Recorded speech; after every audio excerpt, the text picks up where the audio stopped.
Congress party అధ్యక్షురాలు ఆత్మపరిశీలన చేసుకుంటే Congress party అధ్యక్షురాలు ఈరోజు కాంగ్రెస్ పార్టీ అనుకుంటా ఉంది అసలు అనవసరంగా మనం నెత్తి మీద నిప్పులు కుంపటి పెట్టుకునేవేంద్ర ఈ కర్మ అని చెప్పేసి అని ఎక్కడో కుటుంబాలటువంటి అన్నదమ్ముల విషయాలు మొత్తం బహిరంగ చేసి అది పార్టీ నిదాంగా చేసేసి ఈ రోజు పార్టీకి మొత్తం తలనొప్పి ఇచ్చి పెడతామని చెప్పేసి అధిష్టానం ఆలోచిస్తూ ఉంది. త్వరలో ఆమె కోసాలు కుదిరిపోతూ ఉంటాయి. ఈరోజు ఏదైతే షర్మిళ గారి మొత్తం కూడా ఈరోజు చంద్రబాబు చేతిలో కీలుబొమ్మ అయిపోయి ఆమె తుమ్మితే అది స్టేట్ వార్త, అది ఏదైతే చెబుతా ఉంటే అది స్టేట్ బ్యానర్ చెబుతుంది.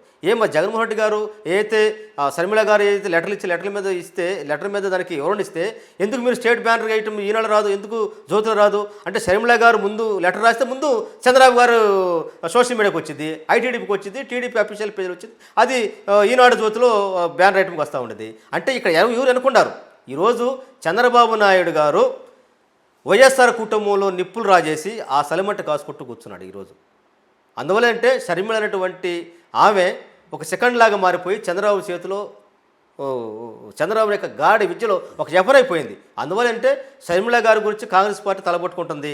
షర్మిళ గారు తన యొక్క ఏదైతే కుటుంబ విషయాల మధ్య బజార్కిడ్చి కుటుంబం యొక్క విలువలు మొత్తం తీసినటువంటి పరిస్థితుల మధ్య వారిని ఎంకరేజ్ చేస్తున్న మొత్తం కూడా చంద్రబాబు నాయుడు కూటమి. అందువల్ల ఏంటంటే షర్మిళ గారు ఆలోచించాలి, పాపం ప్రజలు మొత్తం గమనిస్తూ ఉన్నారు. ఆస్తుల వివాదంలో సొంత తల్లిని చెల్లిని కోర్టుకు లాగడం ఎంతవరకు కరెక్ట్ అంటారు? సొంత తల్లికి చెల్లికి న్యాయం చేయలేని వాళ్ళు కోర్టుకే లాగలేదు. రాష్ట్ర ప్రజలకు కోర్టు ట్రిబ్యునల్ ఏదైతే ఉందో రాష్ట్ర ప్రజలకు ఏం న్యాయం చేస్తారు చెప్పేదండి. ఏదైతే కోర్టులు అటాచ్మెంట్లో ఉన్నటువంటి పరిస్థితుల మధ్య వాళ్ళు అగ్రిమెంట్ ఏదైతే చేంజ్ అయ్యే క్రమంలో వాళ్ళు ఏదైతే తల్లికి తెలియకుండా తల్లిని కూడా బ్లాక్మెయిల్ చేసి మొత్తం కంట్రోల్ తెచ్చుకొని ఏదైతే షేర్లు మార్చుకున్న క్రమంలో అవి జరిగే ట్రాన్స్ఫర్ చేసే క్రమంలో ఒకసారి కోర్టు అటాచ్మెంట్ అయినాక ట్రిబ్యునల్లో నుంచి హైకోర్టు ఇచ్చినాక ఇది కోర్టు తేలేంత వరకు ఏది చేయడానికి ఏదన్నాక వీళ్ళు చేసుకున్నటువంటి దాంట్లో ఈరోజు ముద్దాయి ఉంది జగన్మోహన్ రెడ్డి గారు ఆ కేసుల్లో ప్రాపర్టీస్ విషయంలో. అందువల్ల శిక్ష అనిపించింది ఈయన. అందువల్ల అంటే ఒక వ్యూహాత్మకంగా తెలుగుదేశం పార్టీ అధినేత చంద్రబాబు నాయుడు గారు ముఖ్యమంత్రి గారు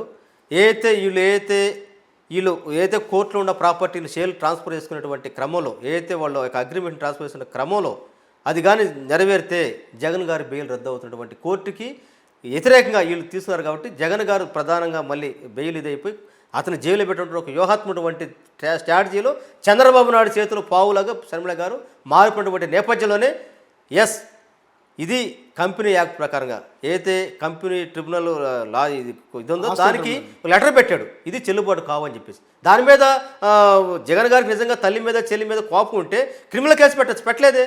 ఏదైతే యాజ్ పర్ నామ్స్ ప్రకారంగా ఏదైతే కోర్టులో ఉన్న విషయాన్ని కోర్టులోనే ఏదైతే కంపెనీస్ యాక్ట్ ప్రకారంగా లా ట్రిబ్యునల్ కోర్టు అయితే ఉందో దానికి ఇక్కడ జరిగినటువంటి విషయాన్ని మేము ఒప్పుకోవట్లేదని చెప్పి తెలియజేశాడు. అది ఎట్లా నెరవైంది?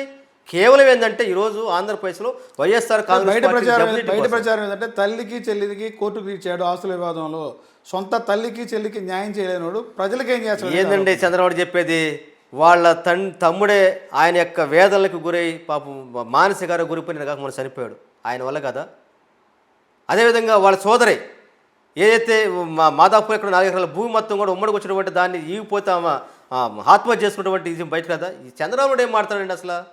ఈరోజు వాస్తవానికి వైఎస్ రాజశేఖర గారు ఏదైతే తను సంపాదించినటువంటి ఆస్తుల్లో ప్రతిదీ కూడా కొడుక్కి కూతురు సమానంగా వాటా ఇచ్చిన మాత్రం అందరూ తెలిసిన దగ్గర సత్యం.